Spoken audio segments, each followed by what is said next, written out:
I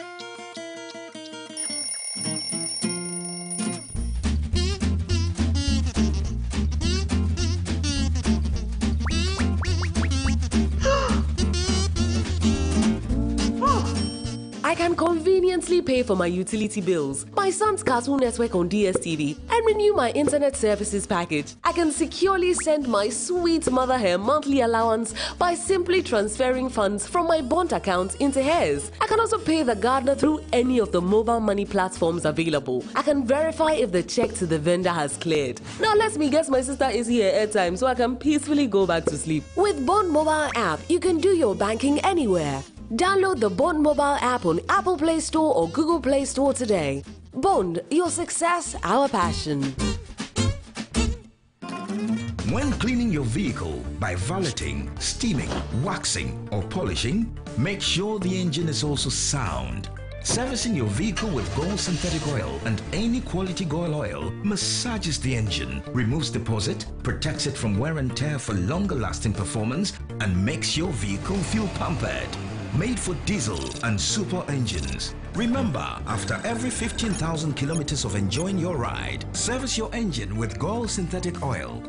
Well, you're a champion. That's why I, Azuma Nelson, 3 times world boxing champion and a patriot, always choose Gold. Ghana Limited. This morning, we'll have an interesting session that I am personally looking forward to. Our mentor for this morning is Professor Bernard Appiah. He's an assistant professor at Texas A&M University, TAMU, School of Public Health, in the United States. He's a science communication scholar and a practitioner with special focus on sub-Saharan Africa. Professor Bernard Appiah is the director of the Center for Science and Health Communication, a non-profit based in Ghana, and the director of TMU's research program on public and international engagement for health. Professor Appiah is also the head of capacity building and research programs of African GONG, a South Africa-based Pan-African network for the popularization of science and technology and science communication. Bernard has educational qualifications in pharmacy, development communication, science and technology journalism, and public health.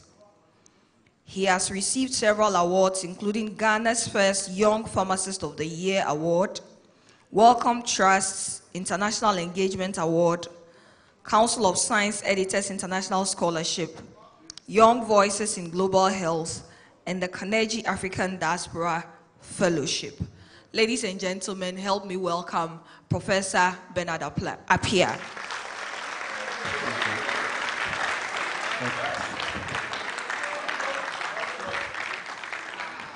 Yeah, hello.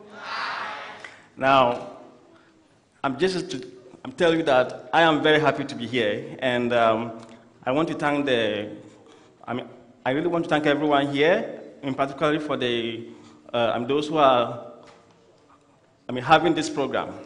And I will say that, when you see this kind of, the terms and something like science communication and, medicine, pharmacy, I do know that when people are studying science, the tendency is that those who are very good may end up going to do medicine or pharmacy or engineering. And I also happen to be in the same shoes.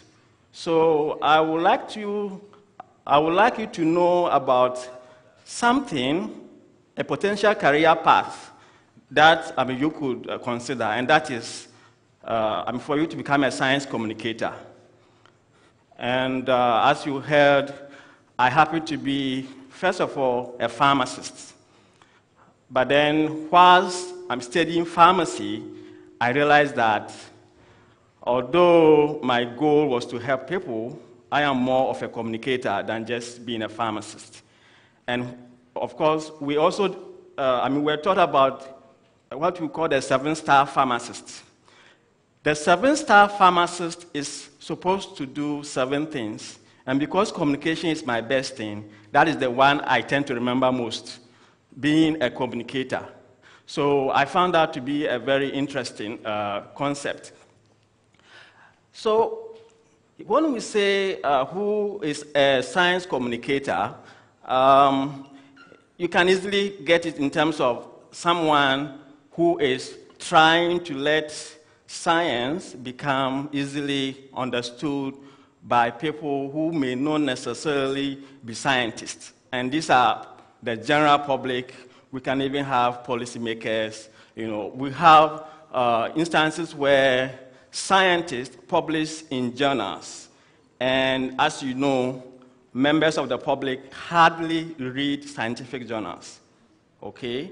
So it is the role of the science communicator to make sure that the kind of findings we have in journals become easily obtained by members of the public, including parliamentarians who are the policymakers, including journalists who have to publicize it to the general public as well. So science communication is really a very good career path. And I will tell you how I became a science journalist. Okay. Does anyone, being here, know about who a gong beater is? Yeah, who is a gong beater? Yes.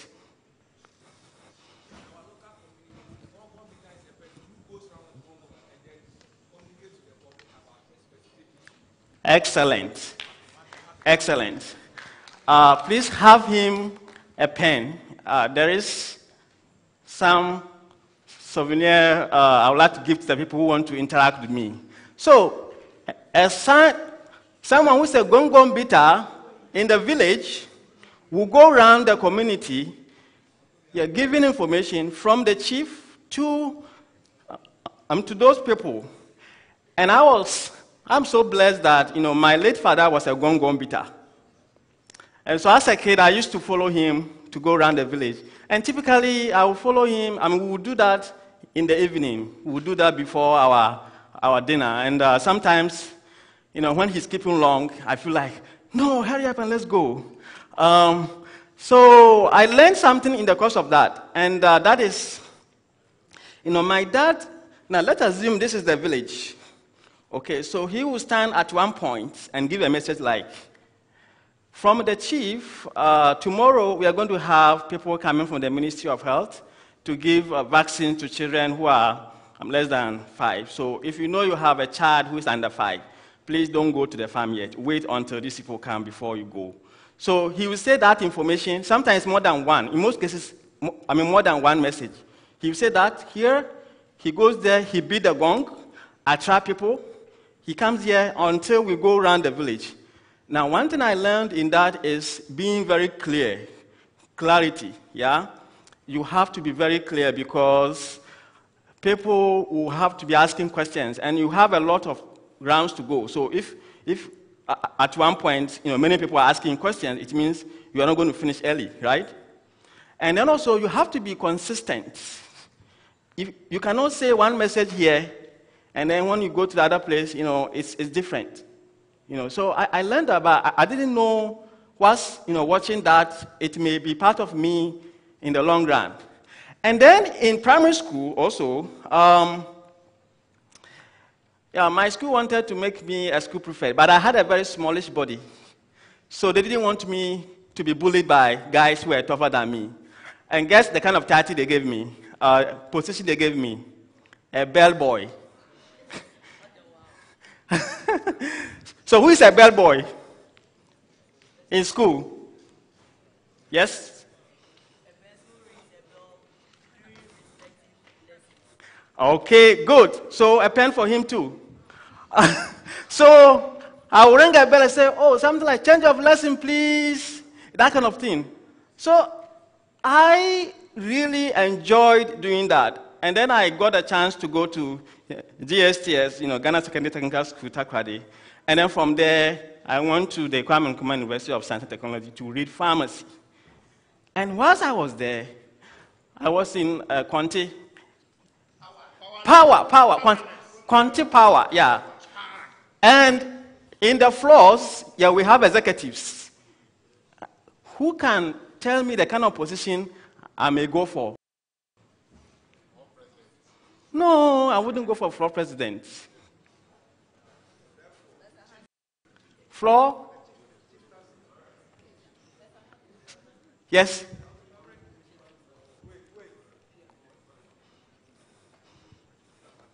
Relation officer. Public relations officer is very close to that, so you can give him a pen. We didn't have that position there, so, but the one I had was so close to that. If someone does public relations, what are the closest? Yes. Very, very, very close. Yes, you can have one. So I became a floor editor. Floor editor, and they told me I hadn't spent 2 semesters on the floor, so I couldn't be a floor initially. Come and see, I was crying. I wanted to be an editor. So, but eventually I got a chance and then became the editor of the Ghana Pharmaceutical Student Association.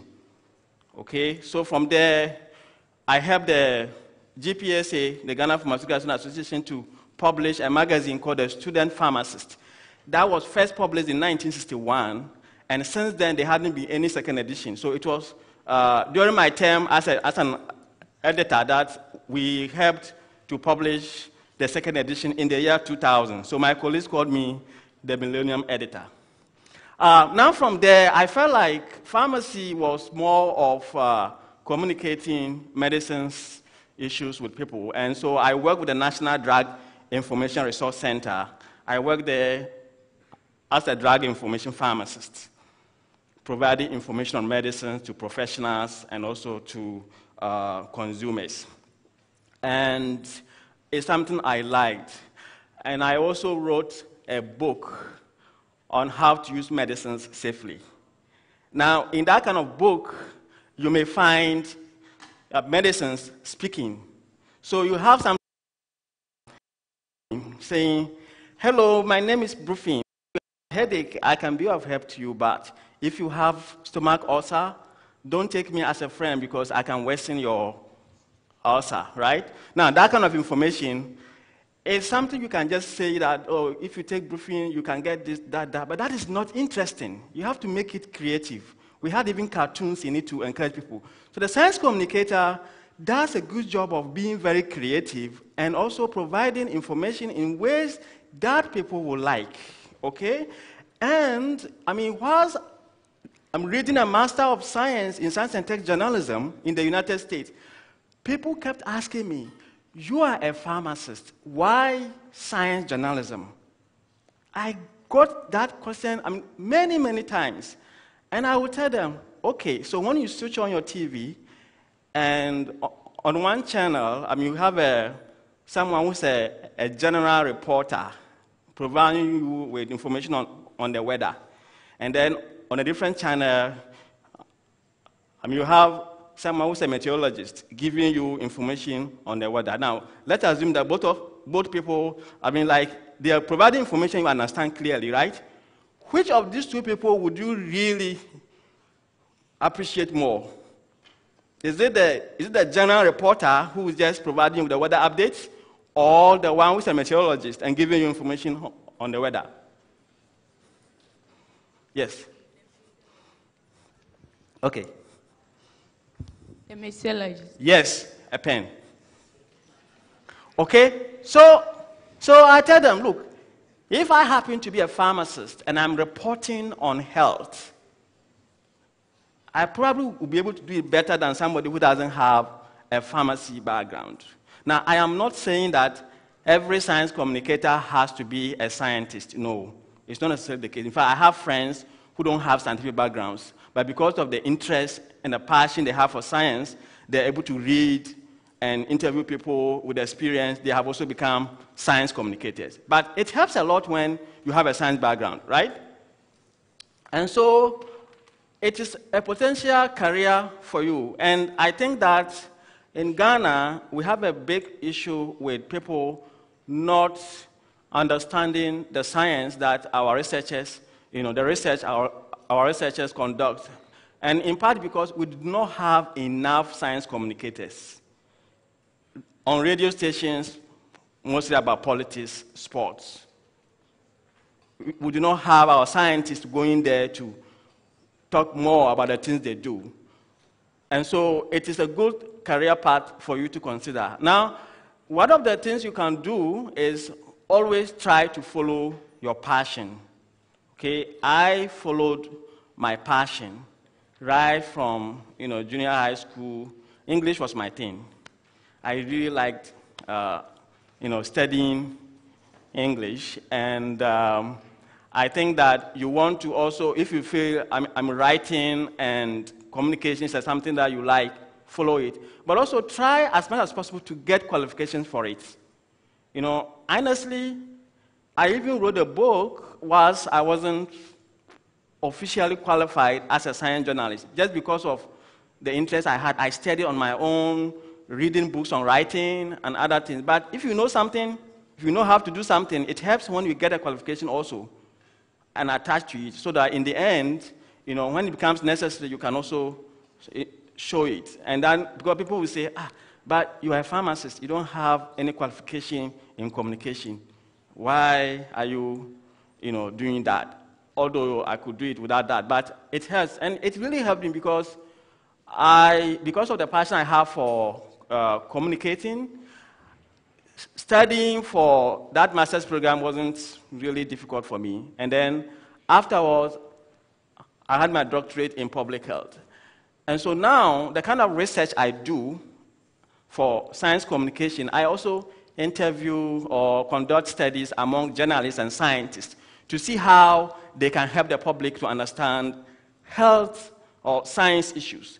And in places like Uganda, Tanzania, Kenya, and Ghana, where I've done some interviews, most of the challenges appear to be similar.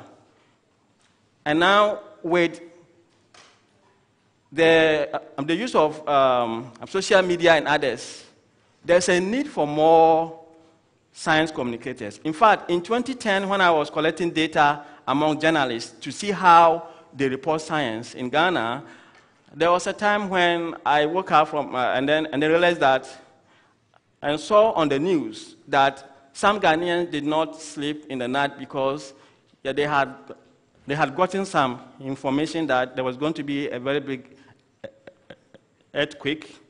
Okay? Now let me find out from you, can we predict an earthquake? Is it possible we can predict an earthquake? Answer? Yes.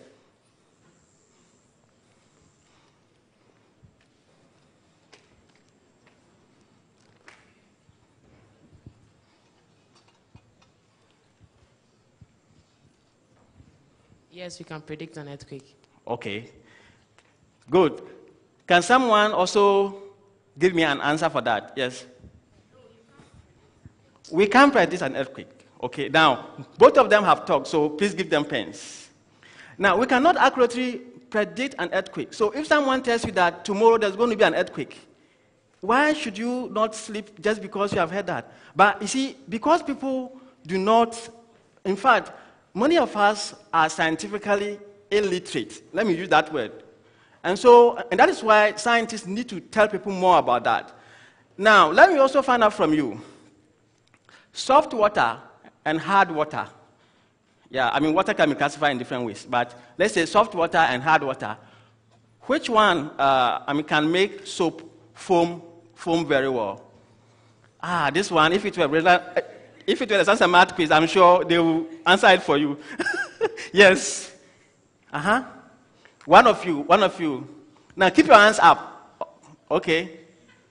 Yeah, one of you should talk. Yes. Soft water. Soft water. So those of you who raised up your hands, there are some stuff for you. Pens. Keep your hands up. If you did not raise up your hands earlier, please don't raise up your hands. Okay.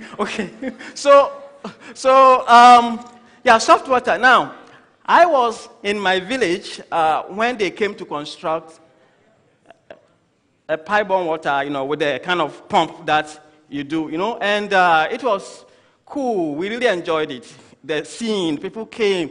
We have water now. And then when they finished constructing it, they did not engage the community and on why we had to have that water, right? We used to have a river too that we are drinking from. So guess what?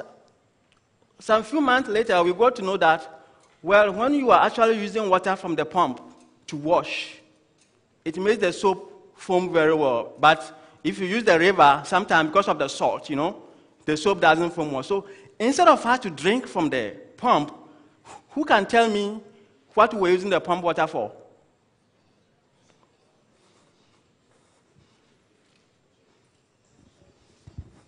For washing. For washing. Something for him as well. So, a science communicator or a health communicator who have explained to us that we know you have this water which you have been drinking over the years. We have this water which is which is better in terms of safety, and so please drink from this one so that you become healthy. Okay? They did not do that, and so we were drinking rather from the same river, and people will tell you, we have been drinking this river for years. If we would die, by this time we have all been dead. So just leave us, But science communicators who have done a good job of engaging people to be able to understand scientific issues, okay? I know that you definitely will have questions for me, but one thing you should not forget is that when you go and study chemistry, biochemistry, physics, and others, please consider that also as a career option. It is a very good one, I can tell you. You can be in Ghana and be working for an organization elsewhere just because you are editing their work for them. And it's really good. So it's something for you to consider. If writing is something you like, if communication is a big thing for you, please consider science communication or consider being a science communicator. And you can do that sometimes by studying for a master's degree in communication in Ghana here. If you study chemistry and you studied a master's degree in communication, for example, in Ghana, automatically, you become, and work more around educating people more, you become a science communicator. So you don't have to necessarily be stuck in your first discipline, okay? Thank you so much. Thank you very much, Professor Bernard Appiah.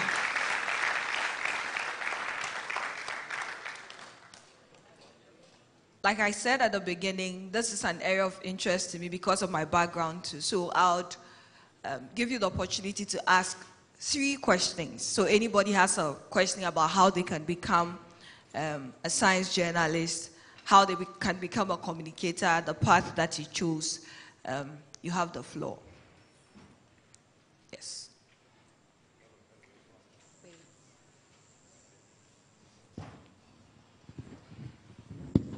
Please, if you read accounting, can you still become a science communicator?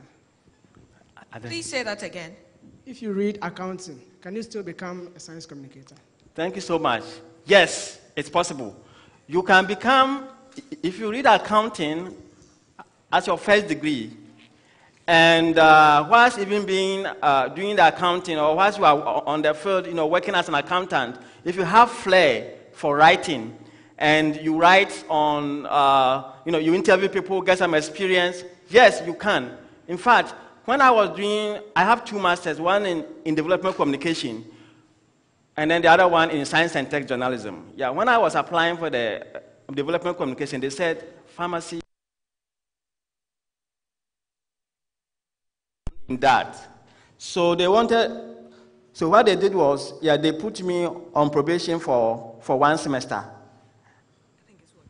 Yeah, they put me on probation for 1 semester, and then after the semester, because I did well, they kept me in the list. So if you have accounting, yes, your first degree should not limit you. If you have accounting, you can still become a science communicator.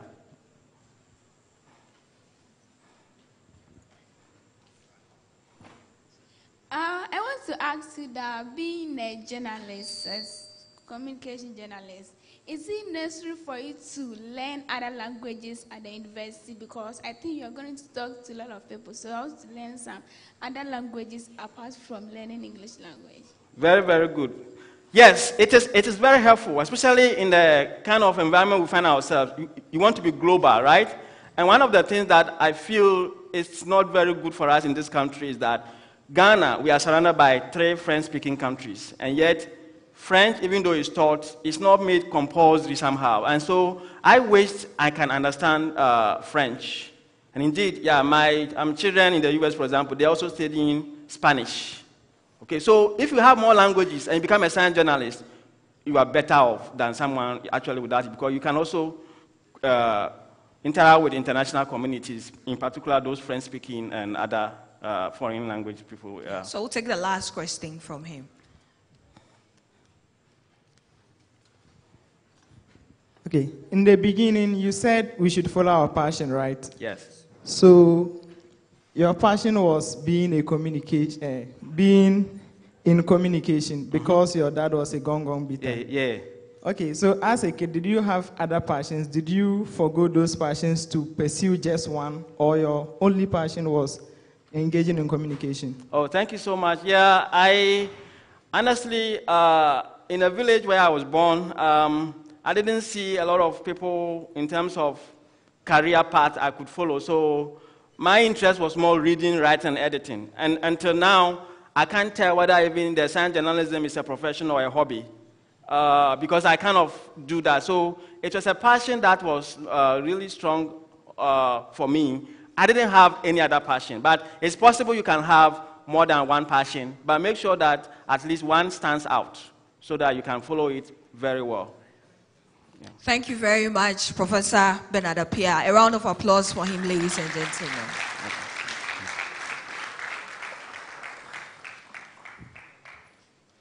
So the objective for our mentorship sessions is to, yes, inspire students, but more than that, to turn their minds to other areas in the sciences that they may not know about.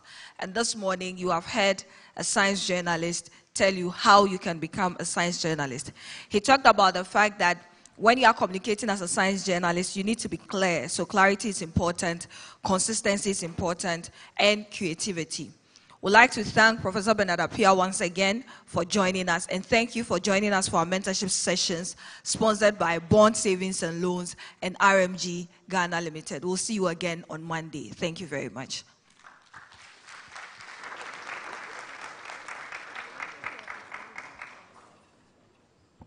Please, you are being given some evaluation forms to fill for us. When you are done, kindly raise your hand. We'll pick it up.